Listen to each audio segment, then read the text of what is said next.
Alongside our director of scouting, Craig Button. Craig, it has been a long time coming for hockey fans to see best on best international hockey again.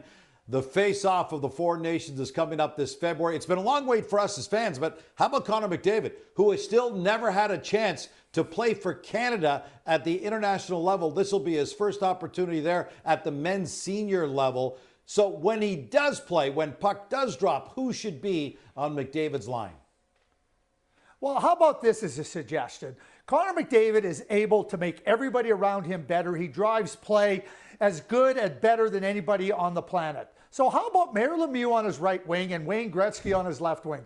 They don't have to carry the play. McDavid will put the puck on their sticks, and I like their chances of being able to finish. Now, all kidding aside, and I think Mario and Wayne would sign up to play with Connor as well, but all kidding aside, Zach Hyman had 50-plus goals last season with the Edmonton Oilers, and certainly a lot of that is built off the brilliance of what Connor McDavid creates, and you need players that can finish what great players are able to create on their own, and Connor McDavid does that. So I have Zach Hyman locked right in to a flank, whether it be the left flank or the right flank with Connor McDavid with Team Canada. Now, that being said, we know how good Ryan Nugent-Hopkins has played with Connor McDavid and everything that he's been able to give to Connor McDavid and when he's playing with him. And everybody says it's easy to play with great players. No, it isn't. You have to be able to think at the same level as them. You have to be able to execute at the rapid pace that they execute at. So those two players have shown that they can absolutely play with Connor McDavid. Now, that being said, I think that becomes a comfort if you have those players as part of your roster. You can play them with Connor McDavid knowing that they've had success and significant success. But as we've seen with Team Canada in previous international competitions, rarely does the team finish the way they started with respect to the composition of the lines. But knowing that you have something that's worked so well, I think can work very well as you're trying to construct the overall makeup of this team.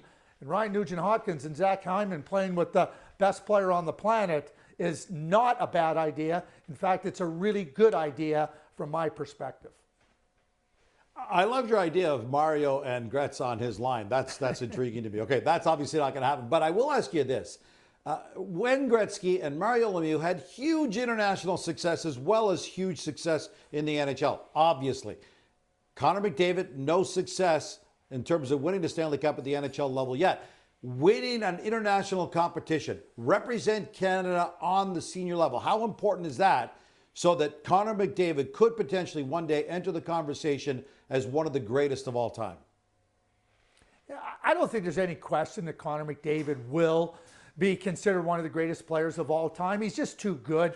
You look at what he's done over the course of his career, and in the last 3 seasons, the Edmonton Oilers in the playoffs lost to the eventual Stanley Cup champion. They're knocking on the door. They're right there, just like Gretzky was prior to winning Stanley Cups. Mario Lemieux in 1987 hadn't had any playoff experience, let alone success to that point in time.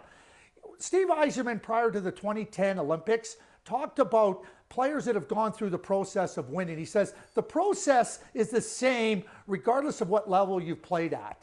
Yes, the Stanley Cup is a huge platform. There's a big spotlight. And yeah, reputations are at stake, or so seem to be. But when players are committed to winning and they're committed to doing the things that can help a team win, I think that that's really important. And just because you haven't done it at the Olympic level or you haven't done it at the National Hockey League level with the Stanley Cup doesn't mean that you haven't had success. Connor McDavid has had success, and a lot of other players are going to make up this team while not having potentially Stanley Cup success, certainly have had success at other levels. And I think that is really significant.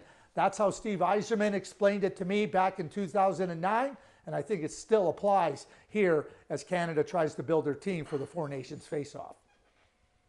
To your point, international success, the World Championships, the World Juniors, the Under-18s, yes. But the Olympics and best on best with the best of the NHL playing in a tournament like the Four Nations in February, that's a different level.